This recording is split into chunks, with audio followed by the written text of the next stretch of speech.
everyone, welcome to Yarkshire Gamer and another one of the Troops on Parade features that we have on here occasionally.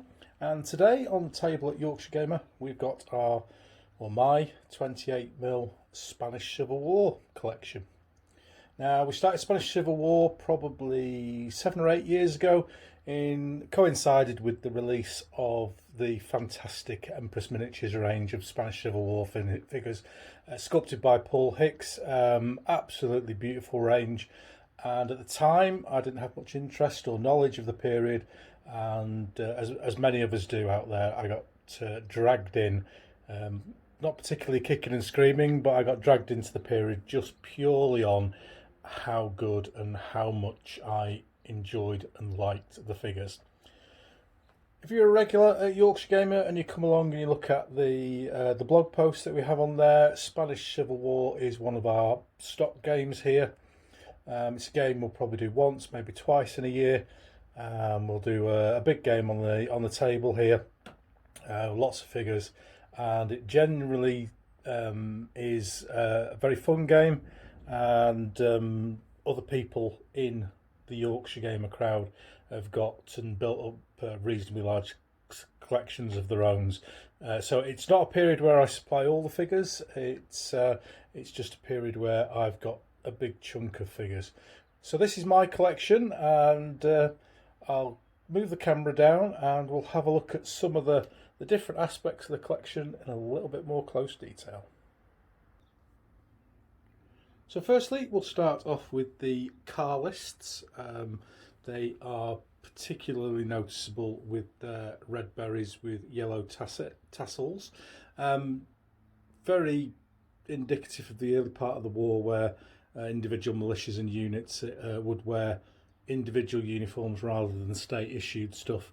But I just particularly like the look of these guys. I love the red hat. It's just something that brings them out quite nicely on a table, and I'm sure in the actual action would bring them out quite nicely in a piece of terrain and make them into a target. So these are the ones that I normally fight with personally, and let's have a look at closer at some of the individual figures. Start off with this base. This is a heavy machine gun, and I've just noticed now that you can see some super glue underneath the gun, which I've not noticed until I've zoomed in at this really high level. The gun is a generic piece that can be used for most units. I've just stuck the Carlist officer on to show him as one of my Carlist units. Another very similar piece is this one, anti-tank gun, painted again for the Carlist army. It comes with some sort of generic figures, nationalist figures with the side cap on, but I've just, as I did with the previous figure, added a Carlist officer just to give the base that Carlist look. So after that, we've got the Carlist troops themselves, and our rule set, which is one that we've built up ourselves based around very loosely disposable heroes, this is the basic element of the armies, and we class this as a company. So it's a 4-figure HQ unit and 3 8-figure sections or platoons, as they would represent. The detail on these figures is absolutely gorgeous, and anyone who's had any of Mr. Hicks's figures will know they paint up absolutely fantastic. And it's a joy to behold, and it's a joy to have an army with such excellent detail on. I'll do a bit of shaky cam and just lift that up and show the rest of the Carlists. So I've got 2 units on sandy bases, and then 2 units on more earthy bases. So that's 4 companies or a battalion of Carlists in our rules. And then just also on this side of the table, I've got a couple of Empress Miniatures Panzer 1s, I've showed the one nearest to the camera a couple of times on the blog. I just particularly like the look of the tank commander. He's got an air of arrogance on his face. So that's the Carlists, and we'll move on to the next row of figures. So after the Carlists, we've got these guys, and these are the Guardia Seville, or the police service of Spain. And though they mostly fought for the nationalists, they did fight for both sides, just depending on the sentiments of their particular families of their particular area. So these are quite a nice unit in the fact that they can fight for both sides. Very distinctive green uniform with yellow braces, something that the unit, which is still in around today, they still have this unit, and a very distinctive hat that's folded up at the rear. So all these figures, all the figures that you see, are Empress miniatures.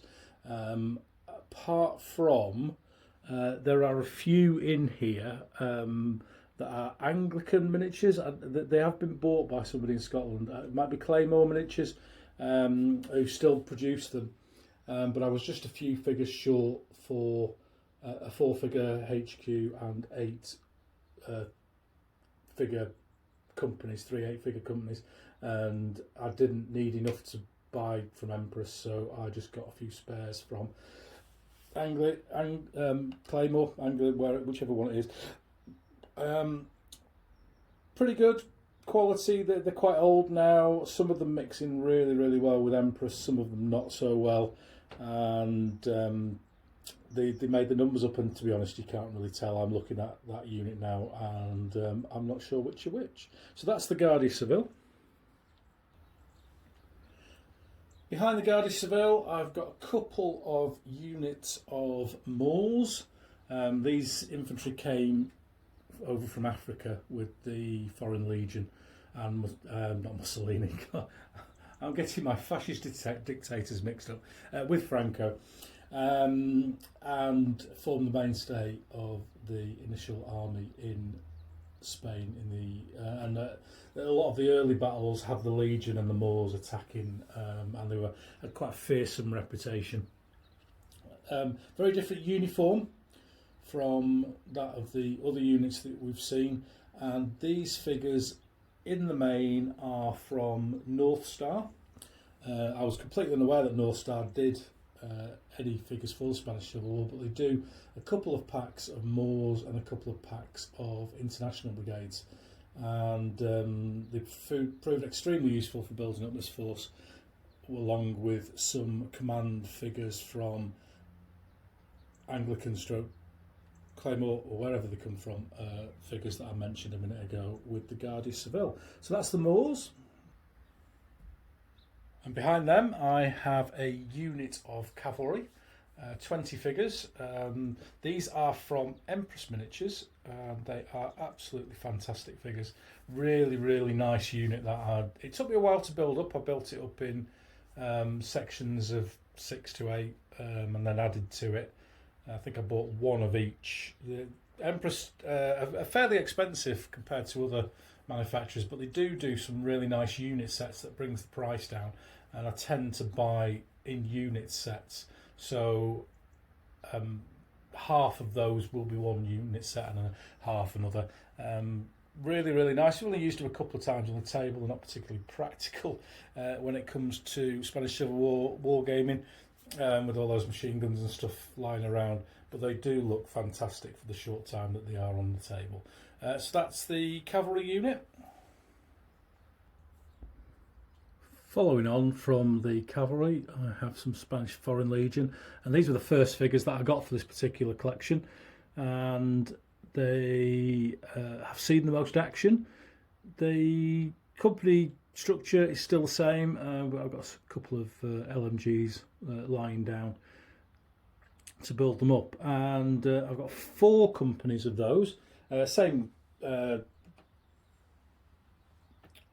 company structure than we've talked about previously. And I'll just use shaky cam again to do a flyover and just show you the various companies. And then in the back there we've got some spares. I've got a mortar, a light mortar, and another heavy machine gun like we saw a few moments ago with the Carlists. Now moving on from there, keeping the shaky cam, I'll just drop onto these front figures first.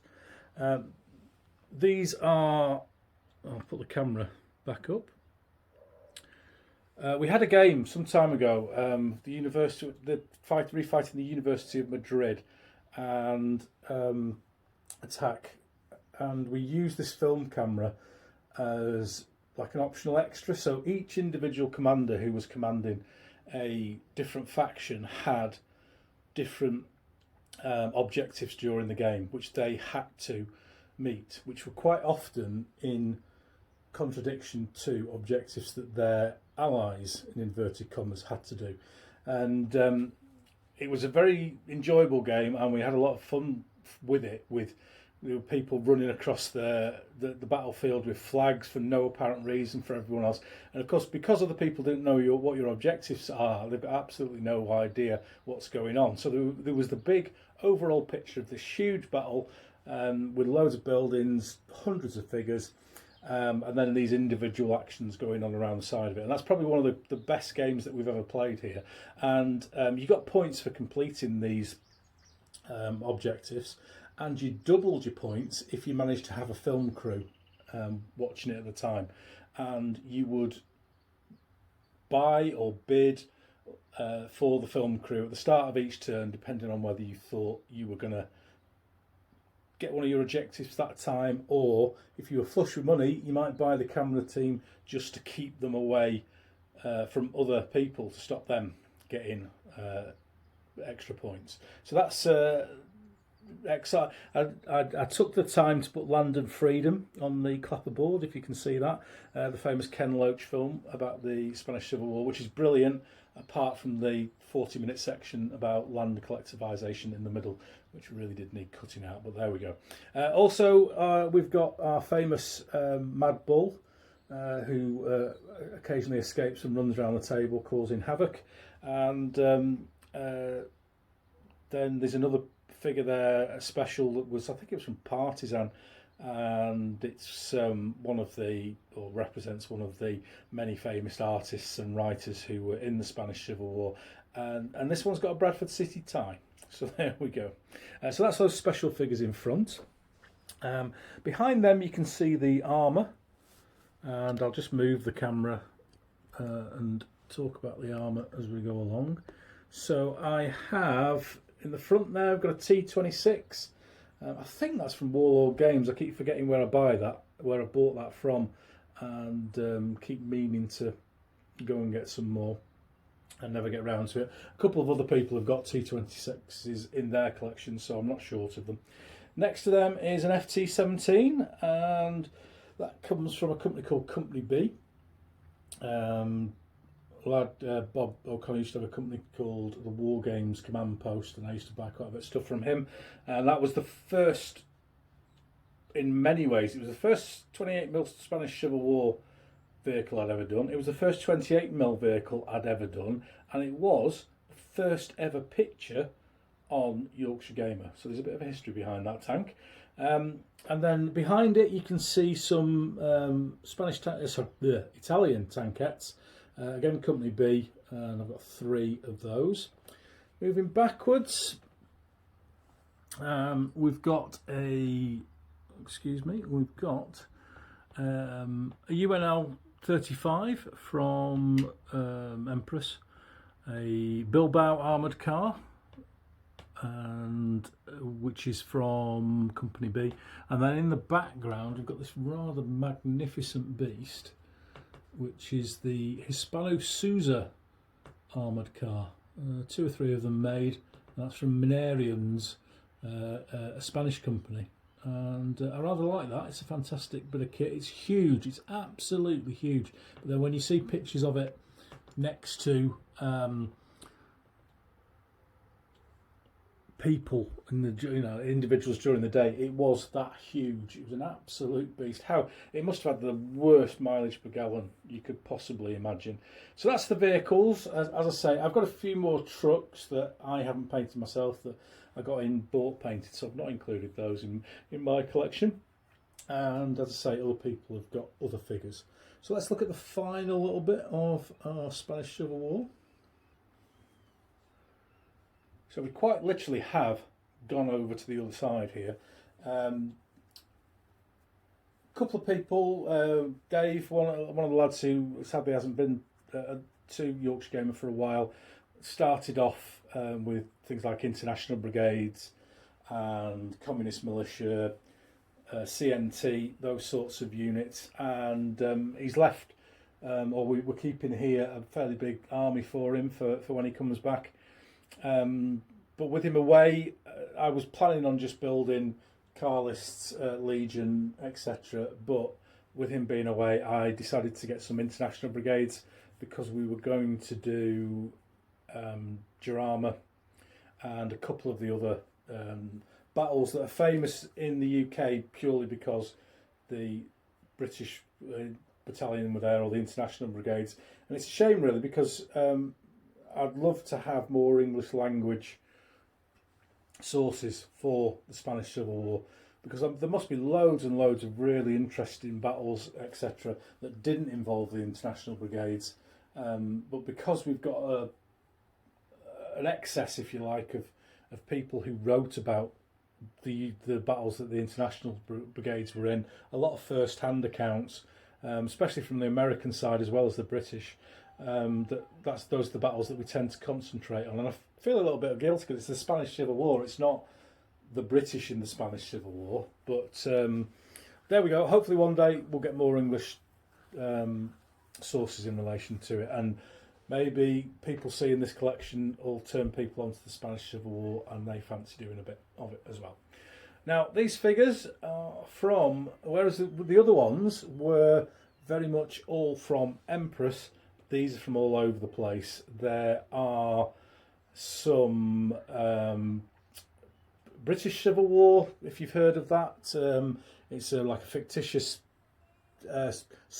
it's a fictitious Spanish Civil War run in the UK with different forces from different areas, and there's some really nice crossover figures in there that are extremely useful for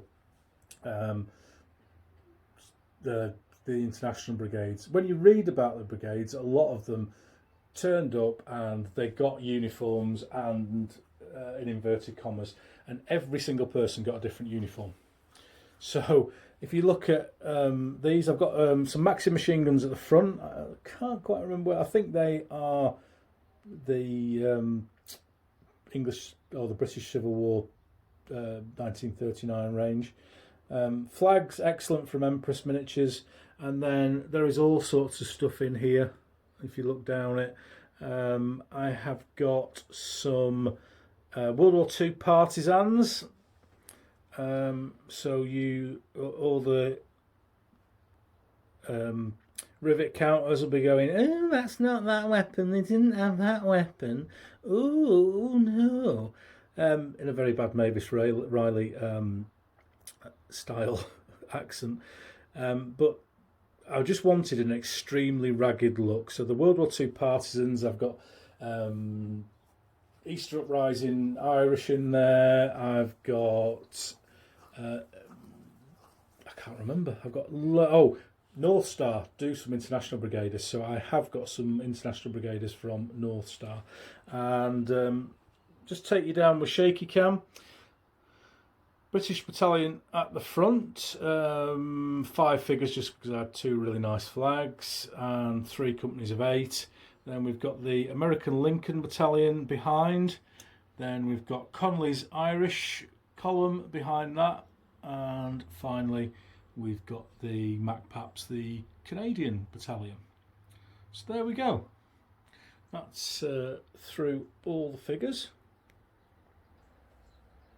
And I'll just leave you with this general overview. It is a fascinating period, the Spanish Civil War, the politics, the interfighting, the the two, although there were two sides, the objectives of people within those two sides were extremely different on some occasions, and you kind of ended up fighting with your least worst enemy in a number of occasions.